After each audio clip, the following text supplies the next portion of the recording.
Hello, good morning everyone. सभी को जो वीडियो देख रहे हैं लाइक कीजिए, सब्सक्राइब कीजिए। क्लास 9th में हिंदी व्याकरण शुरू से पढ़ाया जा रहा है। इस चीज को यदि आप पढ़ लीजिएगा, चाहे कोई भी एग्जाम दीजिएगा, चाहे 6 क्लास से ऊपर +2 तक, उसमें से क्वेश्चन आना ही है।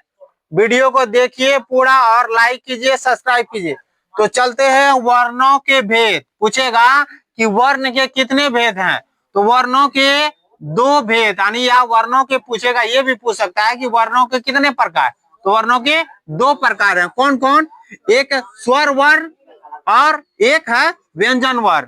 तो यहाँ फिर इसका डिटेल लिखे हैं। स्वर वर्ण प्रश्न में फिर हम लिख दिए हैं कि स्वर वर्ण किसे कहते हैं। स्वर उन वर्णों को कहते हैं जिनका उच्चारण, उच्चारण मतलब बोलना, जिनका उच्चारण किसी दूसरे वर्ण के सहायता के बिना होता है। यानी स्वर वर्ण कितना है? स्वर कितना है? 11।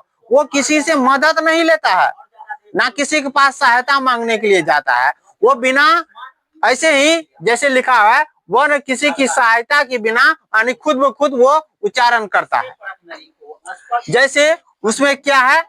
उच्चारण होता है। जैसे फिर पूछा है कि मूल स्वर कितना है। मूल स्वर कितना है? 8 है।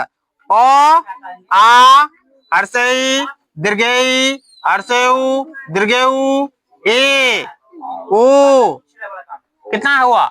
8 है। पूछेगा मूल स्वर कितना है, तो 8 है। अब देखिए, संयुक्त स्वर यानी 2 शब्दों से मिलकर के बना हुआ होता है, उसे संयुक्त स्वर कहते हैं। जैसे ए, ओ प्लस ए बन के क्या हुआ? ए। और क्या लिखा है? औ। ओ प्लस ओ से मिलकर के क्या बना है? औ। ओ प्लस औ से मिलकर क्या बना है? औ। ये कितने हैं? 2। अब देखिए, मूल स्वर के कितने भेद होते हैं? मूल स्वर के 2 भेद हैं। कौन? एक ह्रस्व स्वर, एक दीर्घ स्वर। फिर इसी चीज को यहाँ लिखे हैं। ह्रस्व स्वर ओ, हर्षई, हर्षऊ, री के उच्चारण में क्या लगता है? कम समय लगता है। सीधी सी बात जानना है कि ह्रस्व स्वर के उच्चारण में कम समय लगता है। जैसे ओ, हर्षई, हर्षऊ, री, ये कम समय लगता है। और ये कितने हैं? 4 हैं। कौन? ओ, हर्षई, हर्षऊ, री। फिर देखिए, दीर्घ स्वर यानी बड़ा।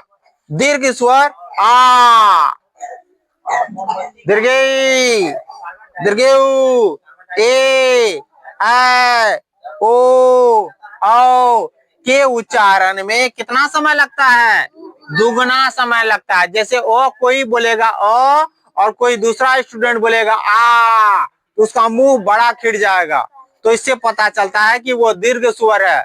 जैसे हर्षई, कोई बोलेगा दीर्घई, तो लंबा समय लगता है। इसीलिए लिखे दुगना समय लगता है। ये कितना है? 7। यानी 7 ये हो गया, 4 ये हो गया। तो ह्रस्व स्वर का काम कंप्लीट। यानी 7 4 कितना हो गया? 11। अब चलते हैं क्या है? व्यंजन। व्यंजन वर्ण किसे कहते हैं? समझिए ध्यान से। व्यंजन वर्ण किसे कहते हैं? व्यंजन उन वर्णों को कहते हैं जिनके उच्चारण में स्वर वर्णों की सहायता ली जाती है। यानी व्यंजन वर्ण क्या है? व्यंजन वर्ण 33 है, वो स्वर सहायता लेगा। स्वर के बिना व्यंजन चल ही नहीं सकता, क्योंकि वो बेचारा लाचार हो जाता। अब देखिए, उदाहरण में क्या है? क, च, ग, त, द, भ, म इत्यादि। इनमें और आते हैं 3, आप लोग को लिखा दिए हैं। स्पर्श व्यंजन 25 है, क से लेकर के म तक, यानी कितना? 25। उसके बाद अंत हस्त भी लिखा दिए हैं। य, र, ल, है ना, लिखा है ना। उसके बाद उसमें भी लिखा है तालव्य स, मूर्धन्य स, दंत स, लिखा है ना। ये टोटल मिलाकर के क्या हो गया? ये व्यंजन हो गया। समझे? वीडियो को देखिए, लाइक कीजिए, सब्सक्राइब कीजिए। Thank you.